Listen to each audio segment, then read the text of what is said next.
How do you feel? How do I feel? What a question. Funny. I'm still wondering if I can't make time the coming days and come with you, but I have to say sorry. So this it's a positive thing. It made a lot of. It was fun here to see this group. Also to add something to the group. It was amazing yesterday when you cooked. Like you could see that the people, when they had food, they immediately connected with each other in a really and got calm, and it was like in a really good, like amazing atmosphere in the room. Maybe. Yeah. What means food for you? Food is the interconnection between all political issues. I mean, the funny thing is, you like breathing just goes automatically, and so your body needs food to live. And so it's one of the most political things you can do is choosing what kind of food you want to have.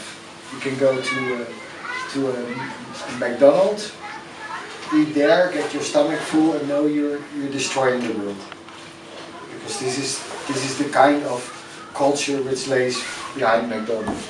Or you can choose, I want to save this planet, and I get fair traded food, regional, etc. So it combines every political issue one way or another is connected to food. And eating together is a very important part of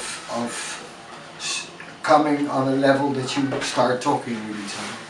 So yeah, I choose it 30 years ago as one of the most dominant political topics. Everything that has to do with food and things. Like knowing that we throw away 50% of our food, and on the other hand, from the planet, people are dying from hunger. So it's always whatever you do, it has to do with food. Or if you stop eating, you can do it for 40 days and then finished. What philosophy do you have if you cook or when you're cooking? Is there something that you like, that you want to feel your guests in the way that you're like providing food for them? Also, I always hope they like it. But I mean, the very funny thing is that after 30 years cooking for a big group, I'm still nervous in a way, not 100% sure if they like it, because it's you always have to find a way, what kind of group is this? And some people like this and other people like that, so you're always busy from finding out what for group. And the other thing is, does the philosophy, the idea that you work with as much as possible regional food, does it work? Does people understand that you don't want to have materials which comes by airplane? Of course it's more tasty to put something in it that comes from South America or South Africa, or there's for sure things in Asia which taste better than what we can get in the winter. But to realize that the consequence of using this is that our generation can still use it, but next coming generation we destroy their future. So we are eating up the future of the next coming generation because we want to have tomatoes in the winter. It's the next coming generation which is not possible for them to eat even normal food which comes from our region, because we destroyed the planet. What is your perception of the society? What change do you see, or what's the situation for you right now? And what would you hope to see in the future? I mean, the negative perspective is saying in the last 50 years, our everything what is connected to food, our food habits, eating, and the things we are eating, has changed more than in the 50,000 years before. So we went very far in absolute ridiculously what we can do with animals, with so-called biological carrots coming from Asia, which is in itself already a completely weird way of thinking, that you go in the shop and buy biological carrots which comes 20,000 kilometers. On the other hand, you see that in the last 2 or 3 years more and more people start to realize that something should be changed, and that this something is not only that there should be bio on your packages. It's that this something should be changed, that for example more and more people start to demonstrate against throwing away of food, or more and more people start to realize that regional food is something you should educate people that this is important.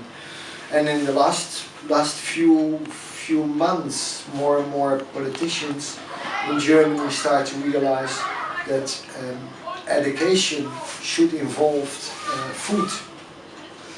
So cooking, growing food, and from the lowest generation onwards. And this was something like 2 years ago when I talked the first time about this subject, that this should be involved in education. It's weird, it can be done at home. And now they start to realize this is not done at home anymore. We are already living with the second generation of kids in most of the cities, from which the parents don't know how to cook. And if you show them a carrot, they're getting afraid, because it's somehow a living thing, you know, and it's not coming out of plastic. So a carrot which is in plastic and you put in the oven is okay, but a carrot which you have to cut and wash and so on is dangerous. You can get ill from it. And how do you see, like,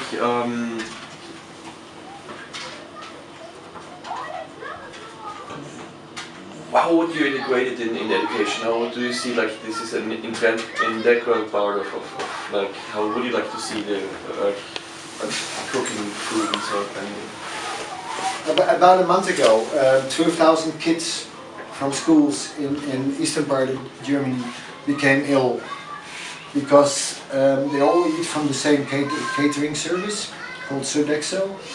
And this guy, this company put strawberries on yogurt when the strawberries came from China, and somebody in China forgot to wash his hands.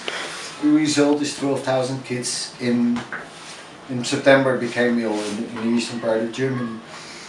And first question is, do you need strawberries in September? Second question is, do you need to have food from a company which cooks for a 250,000 people? So it's a new law in Germany that people go a whole day to school and eat on the schools. So it's very simple how to integrate the food part. Stop catering service bringing the food to the schools. Start to cook with the kids on the school their own meals, and when possible have a school garden where the vegetables come from, so that these kids learn that tomatoes don't grow on trees, or that milk is not something from water and white powder, and so that the most incredible thing that they look at the potato bush and say, from where are the potatoes? They don't work. There is no potato on the bush. Yeah, for hell, the potato grows under the bush, underground. But they don't know. It's not part of their knowledge. And this is weird, because it's basic elements of surviving and knowing where your food and your things come to. So it's very simple to integrate this. And if I would cook here in this school, I was cooking for 85 people today. If I do something wrong, 85 kids will be ill, but not 12,000. That is a complete different amount of people. So if you keep